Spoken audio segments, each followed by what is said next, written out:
नाग पंचमी की पूजा घर में किसी भी जगह पर कर सकते हैं। जहां पर भी आप ये पूजा करें, सबसे पहले उस जगह को साफ कर लें।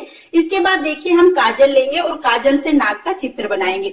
तो मैं यहाँ पर दीवार पर ही चित्र बना रही हूँ। आप अगर दीवार खराब होने का डर है आपको, तो फिर आप किसी पेपर पर ये चित्र बनाकर और फिर आप दीवार पर चिपका सकते हैं। यहाँ पर देखिए हमने एक नाग बना लिया है।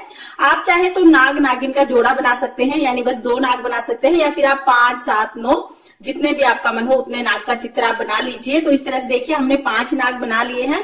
इसके बाद हम पूजन आरंभ करेंगे। आप चाहे तो देखिए इस तरह उंगली पर काजल लेकर तब भी ये चित्र बना सकते हैं।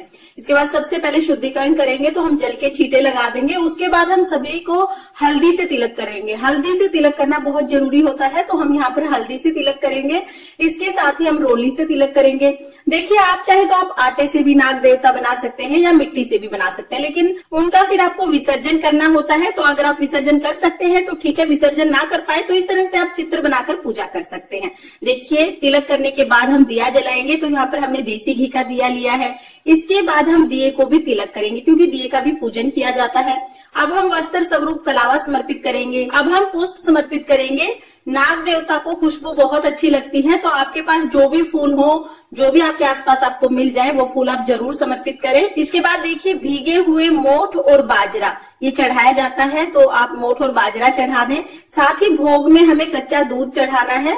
दूध अनिवार्य है नाग देवता की पूजा के लिए, दूध आप जरूर चढ़ाएं। इसके साथ ही जो भी आपने घर पे मीठा बनाया है, और इस दिन जो भी मीठा आपके घर बनाया जाता हो आप उसका भोग समर्पित करें। मीठा हमें जरूर समर्पित करना है। साथ ही देखिए हमें नाग पंचमी की कथा सुनने के लिए 1 लोटा जल लेना है। उसके बाद अपने सीधे हाथ में आप मोठ और बाजरा जो आपने लिया था वो दाने ले सकते हैं। अगर आपके यहाँ पर मोठ बाजरा नहीं चढ़ाया जाता है तो फिर आप फूल हाथ में लेकर या चावल हाथ में लेकर भी कहानी सुन सकते हैं। कोई भी कहानी खाली हाथ नहीं सुनी जाती है, तो आप या तो फूल हाथ में ले लें या तो फिर आप मोठ बाजरा या चावल कोई भी चीज आप हाथ में लेके फिर उसके बाद आप नाग पंचमी की कथा सुने। कथा का वीडियो आपको चैनल पर मिल जाएगा, लिंक मैं आपको डिस्क्रिप्शन में दे दूंगी। इसके बाद देखिए जो हमने मोठ बाजरा हाथ में लिया है वो हम नाग देवता को समर्पित करेंगे, जल में समर्पित करेंगे, और उसके बाद हम आरती करेंगे। आरती आप यहाँ पर कपूर से भी कर सकते हैं, या जो दिया आपने जलाया है आप उससे भी आरती कर सकते हैं। अगर आपको आरती नहीं आती है तो 5 या 7 बार दिए को इस तरह घुमाकर भी आरती की जाती है। आरती करने के बाद हाथ जोड़कर नाग देवता से, भगवान शिव शंकर से पूजा में रही कमियों के लिए क्षमा याचना करेंगे और अपनी मनोकामनाओं को पूर्ण करने के लिए प्रार्थना करेंगे। इसके बाद जो जल का लोटा है ये हम सूर्य देवता को अर्घ दे देंगे। तो इस तरह से हमारी नाग पंचमी की पूजा पूर्ण हो जाएगी। फ्रेंड्स, नाग पंचमी इस वर्ष यानी 2022 में 2 अगस्त को मनाई जाएगी। सुबह के समय हमें ये पूजा करनी है।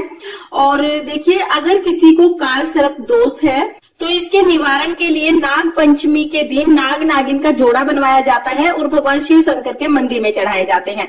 नाग नागिन का जोड़ा आप चांदी का बनवा सकते हैं या तो फिर आप तांबे का बनवा सकते हैं। जैसी भी आपकी आर्थिक स्थिति है उस हिसाब से आप नाग नागिन का जोड़ा बनवा लें, और उस मंदिर में जो भी पंडित जी हैं उनकी सहायता से आप नाग नागिन का जो जोड़ा है वो भगवान शिव शंकर को समर्पित करें, यानी भगवान शिव शंकर पर चढ़ाएं। इससे काल सर्प दोष का निवारण होता है। तो नाग पंचमी का दिन इसलिए भी बहुत महत्वपूर्ण होता है। और वैसे सावन के महीने में पूरे ही महीने में भगवान शिव शंकर का पूजन किया जाता है। नाग भी भगवान शिव शंकर को अति प्रिय है, तो इसलिए सावन के महीने में नाग पंचमी मनाई जाती है। फ्रेंड्स, नाग पंचमी की ये सरल पूजा विधि अगर आपको पसंद आई हो तो वीडियो को लाइक करना, और हिंदू धर्म के सभी तीज त्योहारों की संपूर्ण जानकारी के लिए मेरे चैनल को सब्सक्राइब कर लेना। वीडियो देखने के लिए आप सभी का बहुत बहुत धन्यवाद। फिर मिलते हैं किसी और वीडियो के साथ। तब तक के लिए ओम नमः शिवाय। राधे राधे।